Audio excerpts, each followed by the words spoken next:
사람들이 많이 모이는 곳에 가니까 화려하고 음악 소리도 있고 또 간간히 캐롤도 들려왔습니다. 그런데 오늘은 정확히 어떤 날이냐면 이 화려함 속에서 예수님의 이 땅에 오심을 기억하는 사람들이 몇 명이나 있을까? 또 우리가 예수님이 이 땅에 오셨다는 것을 기억하는 그날을 설렘으로 기다리고 있는가를 좀 한번 생각해 봐야 됩니다. 연말이 되면요, 모임이 많죠. 그래서 밥도 먹고 얼굴도 좀 보고 서로 이야기를 나눕니다. 이렇게 들뜬 기분으로 연말을 보내죠. 가만히 보면 2000년 전에 예수님께서 이 땅에 오실 때 예루살렘에 방이 없을 정도로 사람들이 모여서 서로 얼굴을 보고 왁자지껄하게 보냈던 그때를 떠올리게 합니다. 많은 사람들이 식당을 예약하지 않으면 점심 식사를 할 수 없을 정도로 분주하고 식당들마다 사람들이 꽉 들어찼더라고요. 마치 2000년 전에 예수님이 이 땅에 오실 때와 같아요. 분주하고 바쁘고 그 들뜸 속에 예수님께서 이 땅에 오셨죠. 파스칼을 썼던 팡세가 이런 말을 했어요. 사람의 마음속에는 하나님 외에는 다른 것으로 채울 수 없는 자리가 있다. 이런 말을 했습니다. 세상의 것을 아무리 좋은 것을 담아도 우리 인간의 마음속 한 곳에는 하나님으로만 채울 수 있는 공간이 있다. 이렇게 말을 했어요. 한 해 동안 열심히 살아왔죠. 직장에서도 또 가정 가운데서도 자녀들을 양육하시면서 삶에서도 게으름을 피우지 못하고 열심히 살아오셨죠. 그리고 또 이제 한 해를 보내면서 수고했다 이렇게 생각하실 수도 있습니다. 틀린 생각은 아니지만 오늘 우리가 어떻게 이 누가복음 2장 10절부터 14절의 말씀 속에서 하나님께서 우리에게 진정으로 원하시는 이 연말을 보내는 공교롭게 예수님께서 이 땅에 오심을 기억하는 이 하루 전 크리스마스 이브에 성탄 이브에 어떤 마음을 가져야 하는가 그걸 좀 보려고 합니다. 세상은 소란한 가운데 이스라엘이 소란했습니다. 많은 사람들이 예루살렘으로 모여들고 있었습니다. 그 중에 예수님의 어머니 아버지도 함께 있었죠. 그 분주함 속에서 한 아이가 태어납니다. 그런데 놀랍죠. 왜 그러냐면 천사가 이 땅에 나타나서 직접 이렇게 이야기합니다. 천사가 이르되 무서워하지 말라. 천사가 무섭게 생겼나 봅니다. 그건 맞아요. 천사가 무섭게 생겼나 봐요. 천사가 딱 보이니까 첫 마디가 뭐냐면 무서워하지 말라. 이 말은 두려워하지 말라라는 말인데 이게 어떤 뜻이냐면 우리가 가지고 있는 상식이 깨어졌을 때, 즉 우리가 가지고 있는 보통의 삶이 깨어졌을 때 느끼는 두려움과 같은 것입니다. 천사가 제일 먼저 나타나서 하는 말이 무서워하지 말라, 두려워하지 말라라는 건 상식이 깨어짐으로 인해 느끼는 두려움, 우리의 일상이 깨어짐으로 인해 느끼는 공포라는 뜻입니다. 그것이 밀려왔어요. 그랬더니 두려워하지 말라라고 이야기합니다. 그 다음에 하는 말이 있어요. 보라. 무엇인가 두려워하는 마음을 넘어 생각하라. 이런 뜻이거든요. 천사를 보고 제일 먼저 임한 것이 두려움입니다. 그러니까 무서워하지 마라. 그리고 보라. 그 마음을 뛰어넘어라. 내가 느끼는 그 두려움과 무서움을 뛰어넘어라. 라고 말하고 있죠. 내가 온 백성에게 미칠 큰 기쁨의 좋은 소식을 너희에게 전하노라. 모든 사람에게 미칠 기쁨의 큰 소식이라고 말해요. 다 최상급입니다. 모든 사람, 한 명도 빠짐없이 모든 사람에게 하나도 빠짐없이 다 미칠 기쁨의 제일 최상급의 소식을 전해준다. 그럼 기대가 되죠. 야, 우리의 상식을 뛰어넘는 신비한 존재가 탁 나타나서 내가 그전에는 경험해보지 못했고 내 상식과 내 경험과 내 이 일상을 살아가는 마음으로는 감당할 수 없는 그 어떤 것이 나타나서 내 마음에 자연스럽게 경험해보지 못한 낯섦으로 인하여 일어나는 두려움, 그 두려움이 임해서 아무것도 하지 못하고 그 존재 앞에 두려움을 느끼고 있을 때, 그때 그 두려움을 넘어서 너희가 모든 사람에게 미칠 가장 기쁜 소식을 이제부터 전해주겠다라고 말해요. 이스라엘 백성들에게 가장 기쁜 소식은 뭘까요? 이스라엘 백성들에게 가장 기쁜 소식, 이 당시에 이스라엘 사람들에게 로마에서 해방됐다는 소식입니다. 이 당시에 이스라엘 사람들은 오매불망 로마의 지배에서 해방되는 것이 바라는 소식이에요. 일제시대를 거치면서 우리의 믿음의 선조들이 해방을 꿈꿨던 것처럼 마찬가지로 이스라엘 백성들에게 이스라엘 모든 백성들에게 미칠 소식 중 가장 큰 소식은 나라가 해방됐다는 것입니다. 로마에서 해방됐다는 소식. 그러면 그 좋은 소식을 지금 천사가 가지고 왔는가 기대할 수 있겠죠. 그렇게 주목했을 겁니다. 정말로 좋은 소식. 우리들에게 정말로 필요한 소식. 우리들이 원하고 기다리고 기도하며 사모했던 그 소식. 그건 해방입니다. 천사가 그 소식을 전해줄 것처럼 말하고 있어요. 그리고 나서 뭐라고 그러느냐? 오늘 지금 다윗의 동네에 너희를 위하여 구주가 나셨으니 곧 그리스도 주시니라. 가만히 생각해 보세요.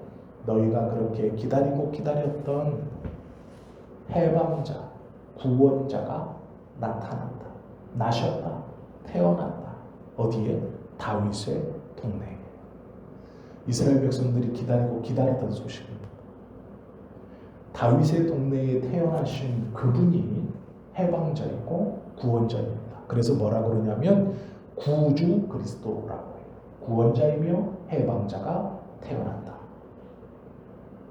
그런데 놀라운 것은 이스라엘 백성들을 로마에서 해방시킨 이 영웅, 사람들이 기다리는 이 영웅, 온 땅에 있는 사람들에게 미칠 가장 기쁜 소식을 이루어낸 그들이 기다렸던 구세주, 구원자, 해방자가 왔어요.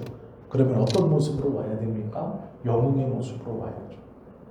세상에서 영웅은 어떤 모습입니까? 화려하고 크고 위대하고 성공하고 남들이 할 수 없는 업적을 이루어내는 것이 영웅의 모습이죠. 사람들이 기다리는 해방자나 영웅은 어떤 사람입니까? 삼손 같은 사람입니다. 힘이 세서 누구도 감히 근접할 수 없는 사람.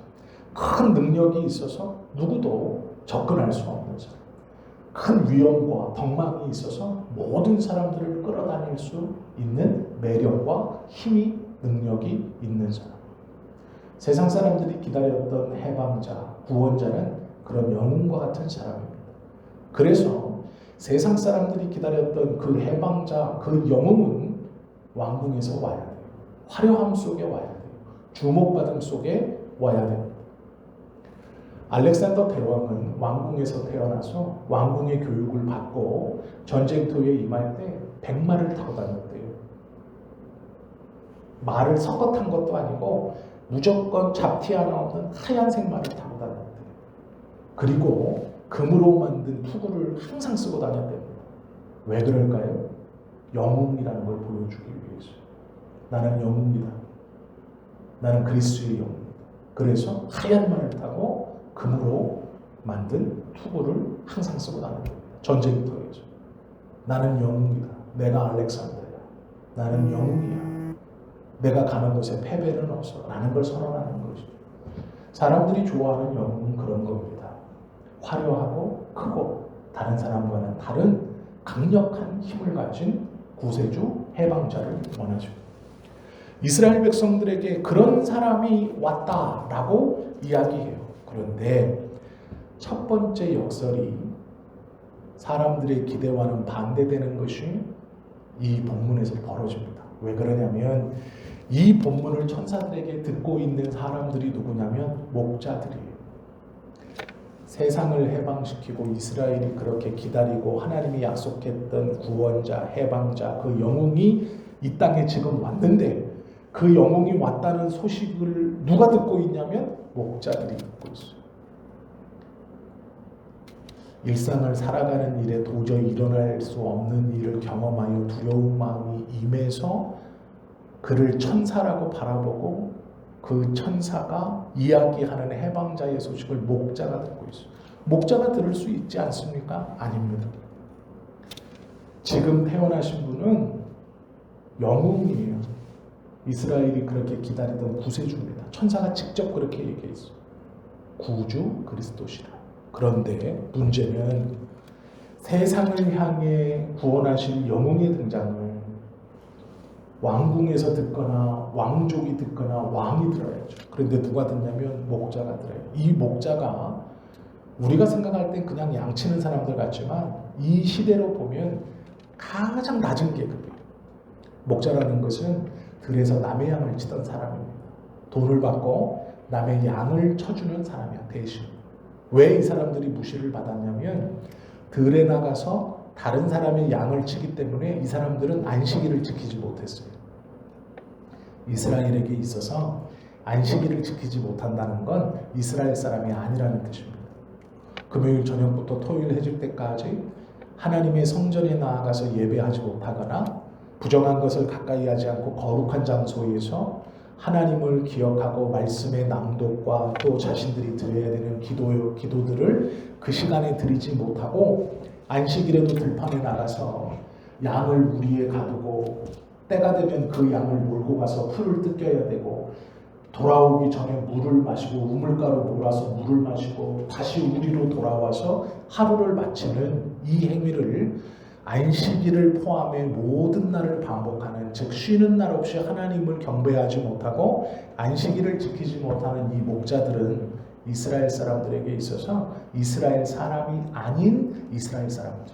그래서 양측이라는 것은 이스라엘 사람들의 입장에서 친해질 필요도 없고 친해지고 싶지도 않고 절대로 해서는 안 될 직업군 중에 하나입니다. 그러니까 철저하게 무시당하는 사람들이에요. 이 사람들이 얼마나 무시를 당했냐.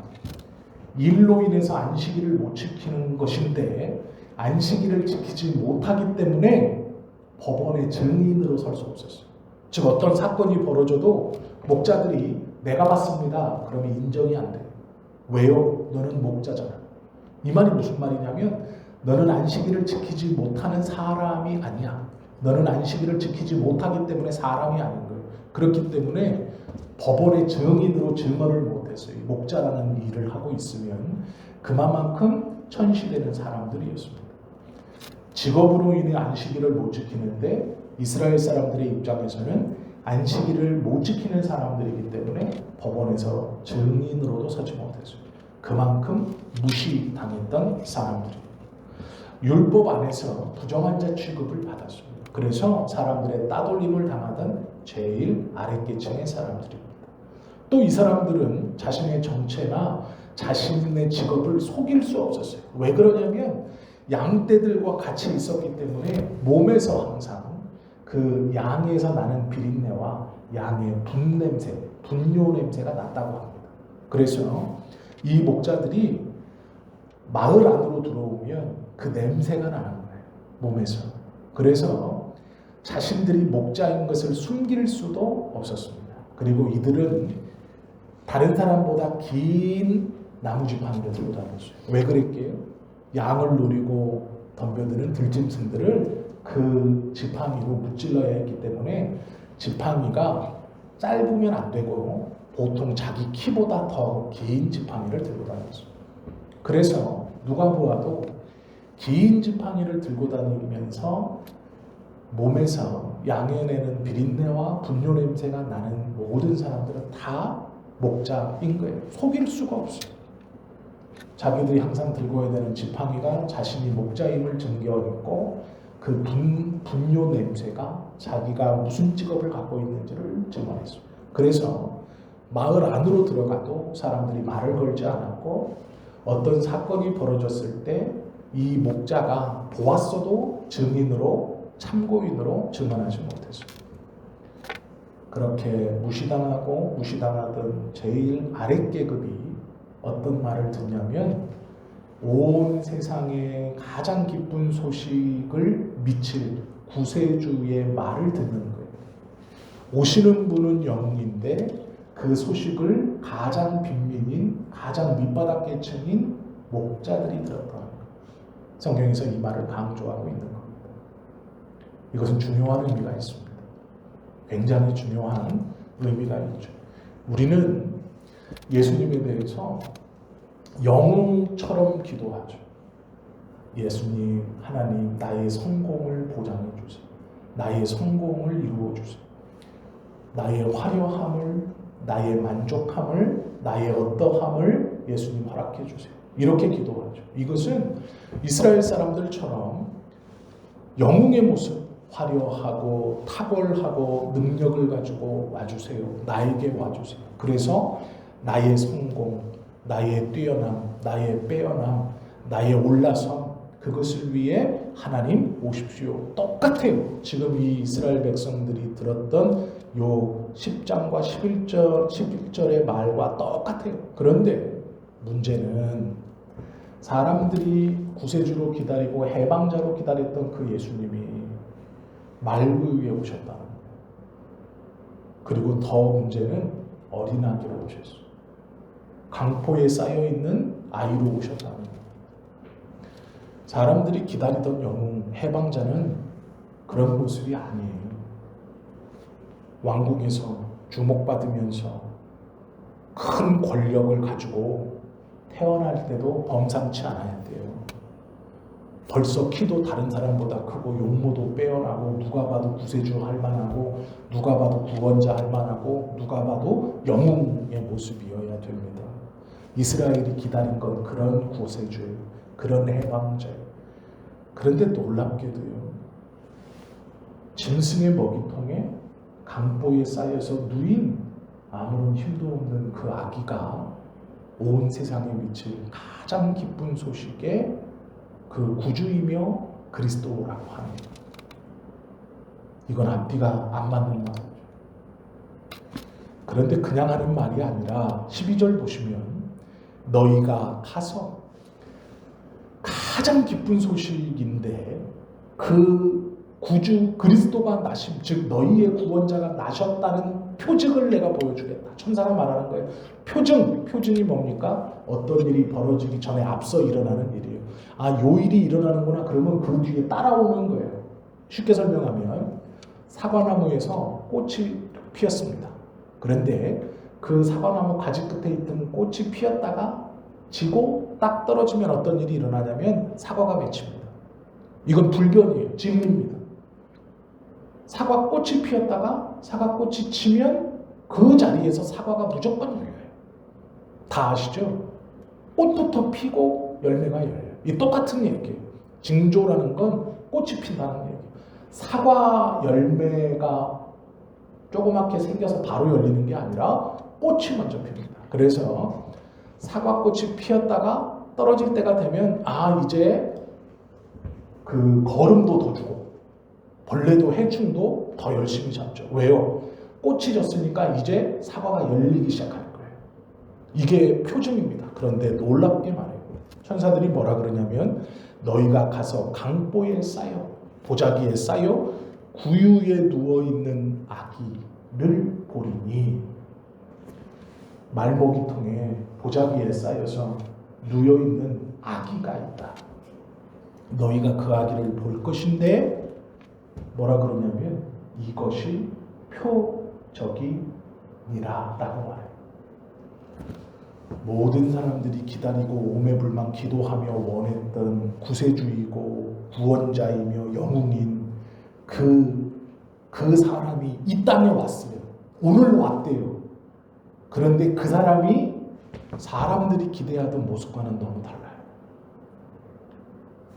말먹이통에 짐승의 먹이통에 강보에 쌓여서 아무런 힘도 없고 능력도 없고 아무런 집중할 수 없는 것이 없는 아기의 모습으로 왔어요. 그런데 놀라운 건 천사가 뭐라고 그러냐면 그 아기가 표적이에요. 구원의 표적, 해방의 표적. 너희가 그렇게 기다렸던 너희를 구원해 주실 그 표적이 아무런 보잘것없는 그 아기라는 거예요. 왕궁의 화려한 요람도 아니고 삼손처럼 힘이 세거나 사울처럼 정말 머리 하나 남들보다 더 커서 잘생긴 그것을 가지고 내가 그다라고 온 것도 아니고 아무런 힘도 능력도 주목할 만한 어떠한 것도 없는 그 초라한 힘이 없는 아기로 온 그를 구세주라고 말하는 거예요. 그것도 누구에게? 목동들에게. 이 말은요, 주목할 말이 아니에요. 이 말은 무시해도 되는 말이에요. 왜 그러냐면 전해주는 자는 천사이기 때문에 신비하고 놀라운 일이기는 하지만 이스라엘이 기다리고 이스라엘이 꿈꿨고 이스라엘이 기도했던 구세주가 아니에요. 이스라엘이 그토록 원했던 그리스도가 아니에요. 그 영웅이 아니에요. 그리고 그 얘기를 누가 듣고 있습니까? 목동들이 들어요. 이건 필요 없는 얘기예요. 그냥 넘겨도 되는 얘기예요. 그런데요, 반응이 있어요. 13절 보시면 호련히 그 이야기를 하는데 어떤 일이 벌어지느냐. 순간 수많은 천군, 이건 군인들입니다. 군인들. 수많은 천군이 그 천사와 함께 하나님을 찬송하여 이르되, 하나님을 찬송하고 말합니다. 뭐라고 말하냐면 지극히 높은 곳에서는, 여기서 말하는 지극히는 너희들의 상식이나 수준으로 생각할 수 없는 곳, 이런 높은 곳, 너희들이 생각하는 그곳보다 훨씬 더 높은 곳. 아, 하나님이 여기 계시겠지라고 하면 그 여기 계시라는 것보다 비교할 수 없이 높은 곳, 이걸 지극히 높은 곳이라고 말하는 거예요. 하나님이 이런 하나님, 하나님이 저런 하나님 하면 아니야, 그것과 비교할 수 없이 높으신 하나님이라고 얘기하는 거예요. 지극히 높은 곳에서는 하나님께 영광이요, 땅에서는 하나님이 기뻐하신 사람들 중에 평화로다. 이렇게 노래하고 천사들이 떠나갑니다. 가만히 보세요. 우리가 생각하는, 우리가 믿는 하나님, 우리가 기도하는 하나님은 성공의 하나님, 영웅 같은 하나님, 내 모든 문제를 해결해주고 승리케 하시고 이기게 하시고 회복케 하시고 그것을 떠나 더 위로 올려주시는 하나님. 내가 열심히 기도하면 기도한 만큼 더 위로 올려주시는 하나님. 우린 그런 하나님을 기대하고 기도하죠. 또 그런 하나님을 뵙기 원해요. 왜요? 뵙기만 하면 그런 일이 벌어진다고 생각해요. 그런데 가만히 보세요. 하나님께서 이스라엘 백성들에게 예수 그리스도를 허락하실 때 그 놀라운 소식을 가장 하층 계층인 목자들에게 주시고, 또한 그 모습이 짐승의 먹이통 가운데 보자기에 쌓여 누워있는 아무런 힘이 없는 아기의 모습이에요. 우리가 기대했던 것과 우리가 기도하는 것과 하나님께서 우리에게 허락해 주신 구세주 예수님의 모습이 차이가 있어요. 이스라엘이 구하고 원했던 영웅과 하나님께서 그들에게 주신 놀라운 소식은 차이가 있어요. 왜 그러느냐? 우리가 생각하는 것과 하나님께서 우리에게 주신 것이 달라요. 하나님은 짐승의 구유에 아기의 모습으로 우리에게 예수님을 주셨습니다. 무슨 얘기입니까? 너희의 생명을 연장시켜 줄 양식으로 준 것. 그리스도를 너희의 성공의 수단과 도구로 준 게 아니라 너희가 살아가는 생명을 연장시켜가는 양식으로 주었다. 밥으로 주었다라는 거예요. 이 그리스도는, 이 해방자는 높여주는 게 아니라 죽은 너희를 먹여 살려 살아나게 하는, 그걸로 주었다라는 거예요. 성공이 아니라 생명을 위해 주었다라는 거예요. 우리는 높아지라, 성공하라, 정상에 오르라. 세상은 그렇게 가르치고 하나님을 믿으면 그렇게 된다고 말하지만 하나님은요 그렇게 말하지 않고 예수님을 주시면서 낮아지라, 비우라, 섬기라 말씀하시는 거예요. 그래서 예수님이 짐승의 먹이통에 보자기 하나 두르고 아무것도 없는 아이의 모습으로 오셨어요. 세상은 성공하고 높아지고 화려해지는 것을 원하고 그 구세주를 원하지만 하나님은요 낮아지고 비워지고 섬겨야만 하는 예수님을 우리에게 주신 것이죠. 이것이 우리의 믿음의 본질이에요. 우리가 찾는 화려한 예수님이 아니라 하나님이 우리에게 주신 우리의 양식이 되시는 예수님입니다. 우리가 어디서 주님을 찾는가? 어떤 자리에 가기 위해서 주님을 찾는가? 잘 한번 생각해 보셔야 돼요. 어떨 때 우리가 주님을 붙드는가? 나의 성공, 내 꿈, 내 어떠함이 올라가게 하기 위해서 하나님의 도움을 구하고 주님의 이름을 붙들고 있지 않는가? 예수님께서 오시는 이 성탄을 기념하면서 다시 한번 고민해 봐야 됩니다. 또 하나가 있어요. 내가 믿는 하나님과 내가 믿는 예수님과 하나님이 예수님을 주신 이유가 달라요. 두 가지인데 첫째는 천군과 천사가 노래한 대목이에요. 뭐라고 처음에 노래하냐면 지극히 높은 곳에서는 하나님께 영광을. 예수님이 이 땅에 오신 이유 첫 번째 하나님께 영광이라는 거예요. 예수님이 이 땅에 오신 이유 나를 구원하시기 위해서 아니에요. 잘 알아들으셔야 됩니다. 예수님이 인간의 모습으로 이 땅에 오신 이유 나를 구원하시는 게 아니에요. 하나님께 영광이 되기 위해서 이 땅에 오셨어요. 물론 하나님께 영광을 돌리는 결과로 우리가 구원받은 거예요.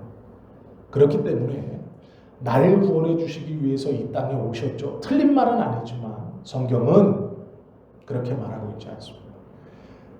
예수님께서 이 땅에 오신 첫 번째 이유 하나님의 영광, 그 결과로 우리가 구원받는 거예요. 이게 무슨 말이냐면 솔로 데오 글로리아라는 뜻인데요. 홀로 한 분 하나님께 영광 이런 뜻이에요. 홀로 예수님이 이 땅에 오신 것은 모든 사람의 영광이 아니고 홀로 한 분 하나님의 영광을 위해 예수님이 이 땅에 왔어요. 그럼 하나님이 예수님을 이 땅에 보내심을 통해서 어떤 영광을 받으셨느냐? 예수께서 하나님이 품으신 구원의 뜻을 예수님이 성육신을 통해 실천 이행하시는 것으로 이 땅에 오셨죠. 그 행위가 하나님의 영광이에요. 무슨 말이냐면 하나님께서 품으신 뜻을 예수께서 실행하시는 것이 하나님의 뜻을 이룬 것이기 때문에 하나님의 영광이에요. 그런데 이 하나님의 영광은 하나님 홀로 받으시는 영광이에요. 왜 그러느냐? 하나님이 홀로 품은 뜻이에요. 하나님이 품고 계시는 뜻, 그 계획을 예수님이 실행하셨어요. 하나님의 뜻이 실행되어짐으로 하나님께서 영광 받으시는 거예요. 그것 때문에 오시는 거예요. 이게 첫 번째입니다.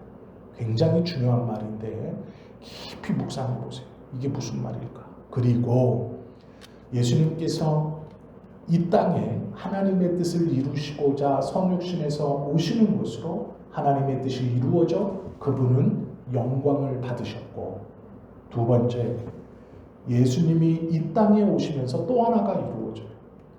그것이 무엇이냐면 천사들의 노래 두 번째죠. 땅에서는 하나님이 기뻐하신 사람들 중에 평화로다. 화해가 일어나요.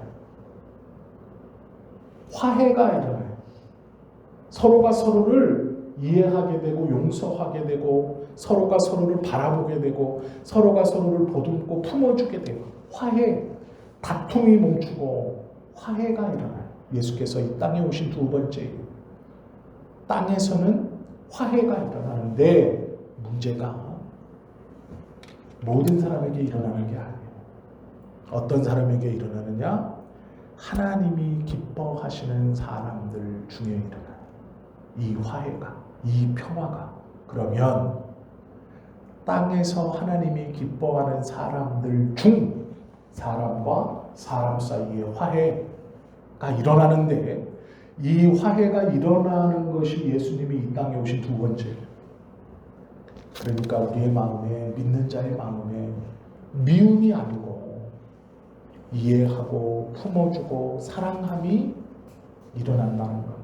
모든 이에게 일어나는 게 아니고 하나님이 기뻐하는 사람들 중에 일어나요. 그러므로 우리가 예수님의 마음, 바울이 말했던 것처럼 내가 예수의 심장을 가졌다라고 말하는 그 말이 뭐냐면 성경의 말씀을 달달달달 외우는 게 아니고요. 예수님처럼 사랑하는 것이 자연스럽고 용서하는 것이 자연스럽고 이해하고 품어주는 것이 자연스럽고 사람들은 조건을 보고 은혜를 베풀었습니다. 무슨 말이었냐면 예수님께서 병자도 고치고 이적과 기적을 행하실 때 많은 소경들이 예수님을 보기 원했어요. 그런데 놀라운 것은요. 예수님을 믿는, 예수님을 따르는 제자들이 막았어요. 못 오게. 거지 소경 바디메오가 소리칠 때 예수님의 제자들이 조용하라 그랬어요. 예수님을 믿는 사람들이 가난하고 어렵고 힘든 사람들이 예수님께 오는 걸 막았어요. 예수님이 말씀하실 때 어린아이가 예수님께 오니까 제자들이 막아요. 왜요? 예수님과 다르기 때문에. 예수님은 어린아이가 내게 오는 것을 막지 마라. 용납하라라고 말씀하셨어요.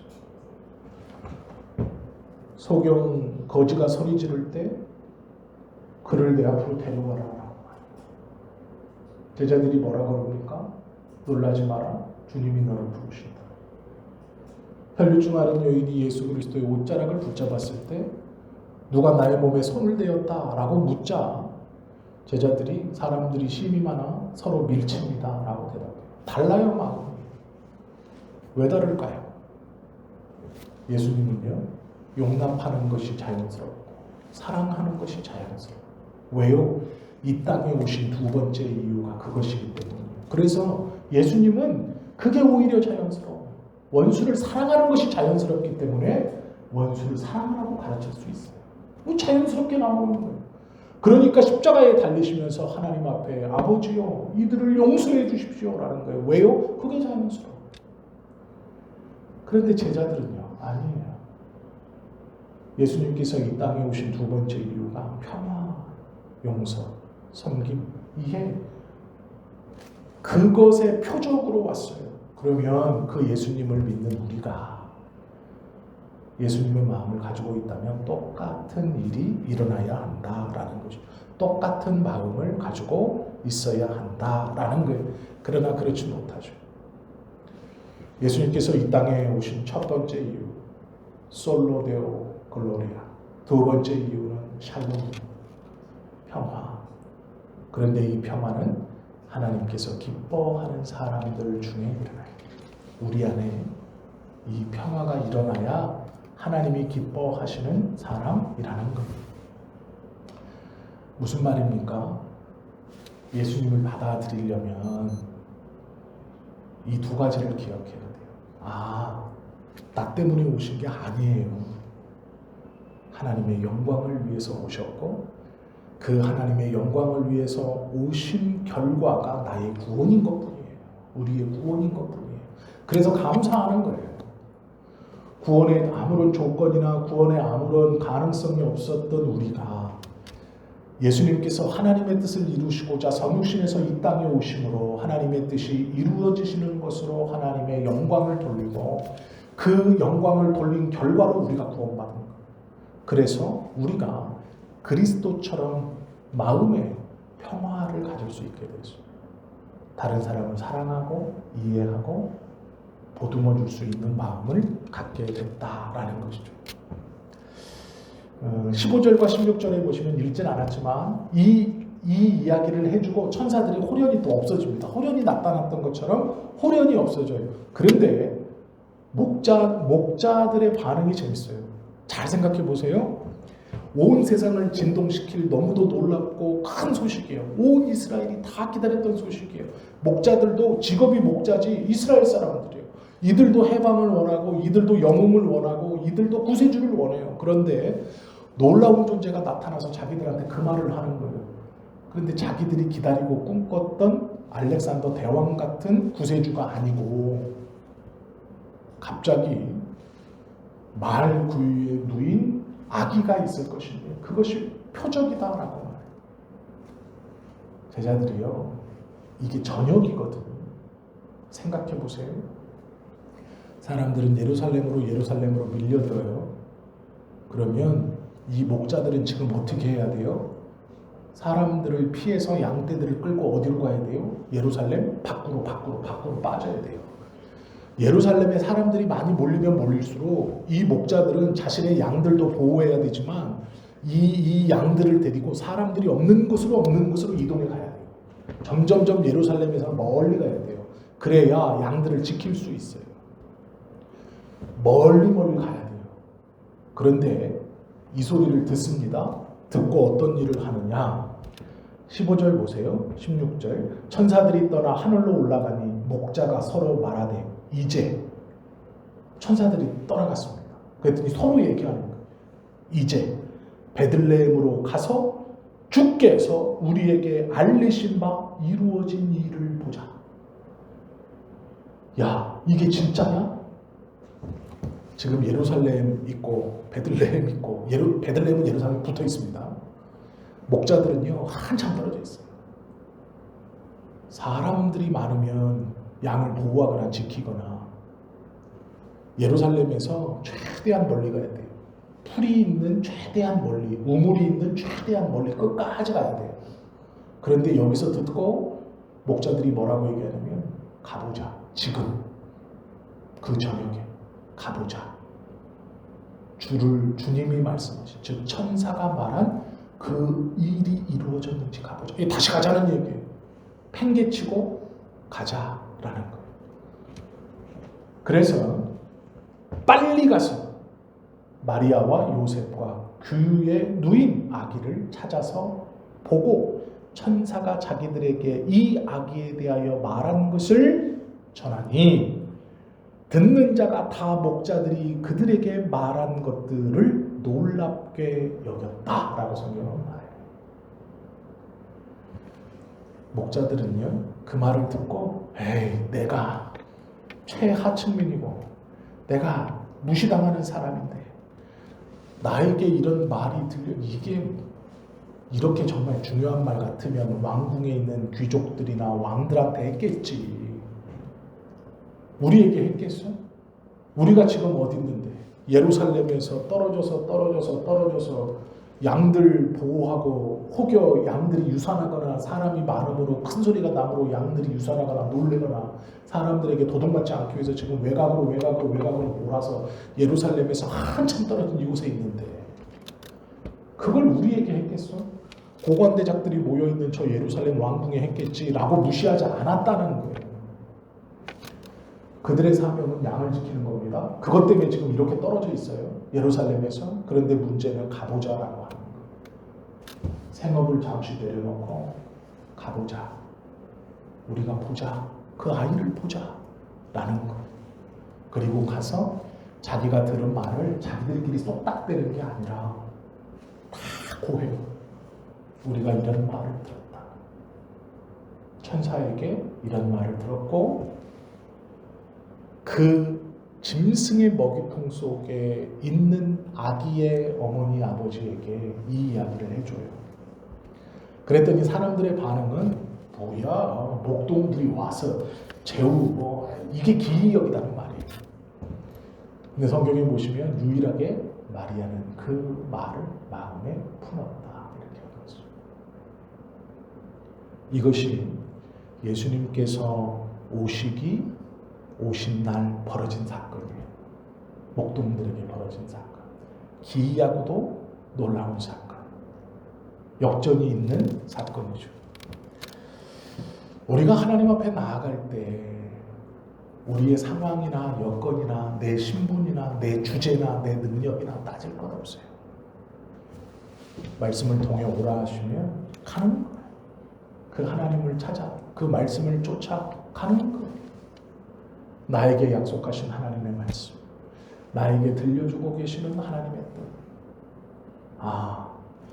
예수께서 이 땅에 오심은 하나님의 영광을 위해서, 그리고 우리 가운데 하나님이 기뻐하시는 자들의 마음속에 평화, 사람과 사람 간의 평화, 나와 하나님과의 막힌담이 헐어져 화해하는 평화, 환경과 여건에 구애받지 않고 내 목숨과 같은 그 어떤 것을 내려놓고, 잠시 내려놓고 그 뜻을 쫓아 부지런히 달려갈 수 있는 그 샬롬을 향한 다른 방식, 그 평화를 위한 다른 방식, 그리고 자신의 신분이나 자신의 어떠함으로 위축되지 않고 그 들은 말을 그대로 전할 수 있는 평화, 자기 안에 평화가 일어났기 때문에 자격지심 없이 전하는 거예요. 환경과 여건에 구애받지 않고 자신의 신분에 상관없이 전할 수 있는 거예요. 이것이 그리스도가 오셨다라는 소식을 들은 목자들의 반응이에요. 그래서 이들의 행동이 성경에 기록되어 우리에게 들려지는 것이죠. 바라고 원하기는 우리도 예수께서 이 땅에 왜 오셨는가? 단순히 날 구원하시기 위해서 오셨지, 맞습니다. 틀린 것은 아닌데 그건 하나님의 영광을 위해서 예수님이 이 땅에 오셨고 그 결과일 뿐이에요. 꽃이 떨어지면 사과가 피는 것처럼 그런 거예요. 하나님의 영광. 착각하시면 안 돼요. 하나님이 날 구원해 주시기 위해서 그리스도를 보낸 게 아니에요. 먼저는 하나님의 영광이에요. 그리고 하나님이 기뻐하심을 입은 자들의 평화 때문이에요. 나의 높아짐이나 내가 잘 살음이나 내가 출세함이 아니고 우리의 마음에 평화가, 내 마음에 평화가 있다면 하나님의 기뻐하심을 입은 자라는 증거예요. 환경과 여건에 구애받지 않는 내 마음에 평화가 있다면 우리는 하나님의 선택을 받은 사람, 그것이 증거예요. 내가 다른 일을 위해서 그를 용서하고 기도하고 하나님 앞에 저를 용서해달라고, 저를 불쌍히 여겨달라고 기도하는 그 기도가 고백되어지는 순간 우리는 하나님의 기뻐하심을 입은 자의 증거를 보여주고 있는 거예요. 이것이 믿는 자의 바른 모습입니다. 세상은요, 그런 모든 것들을 다 버리라 그래요. 오로지 네가 중요하다, 네 기분이 중요하다, 너의 삶이 중요하다, 네 느낌이 중요하다, 너를 소중히 여겨라. 세상은 그래요. 우리가 소중하죠. 왜 안 소중해요? 그러나 하나님은 그렇게 말씀하지 않죠. 예수님께서 오심을 기념하고 기억하고 예배하는 오늘이 목자들의 반응을 꼭 기억하세요.